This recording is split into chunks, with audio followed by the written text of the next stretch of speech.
আমি সেই মেয়ে যে শরতের সকালে পদ্মের লালিমা মাখতে চাই দুগাল ভরে। আমি সেই মেয়ে যে কাঠগোলাপের মতন উজ্জ্বল হতে চাই বারবার।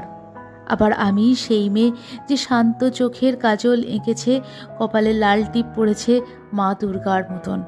কখনো অফিস ফেরত আমি সেই মেয়ে যে শিউলি কুড়িয়ে নিই, গুজে দিই কানের পাশে খোলা চুলে।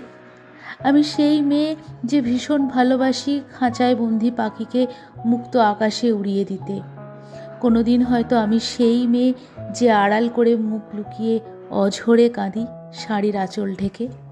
পাছে সমাজ বলে, কি হলো তোর, মুখ পুড়ালি নাকি?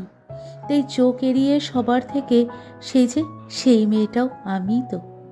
অবশেষে বইয়ের মাঝে কবির লেখা ছন্দে গানে, পাতায় পাতায় গল্পে গল্পে যে মেয়েটা ঘুরছে মজায়, হয়তো আমি সেই মেয়ে। কবির মনকে ভর করে তাই নিরুদ্দেশে পাড়ি জমাই, সকল বাধা মুক্ত করে উড়ে বেড়াই আকাশ জুড়ে। সমাজ নিয়ম ফেলে রেখে মুক্ত আমি সেই মেয়ে।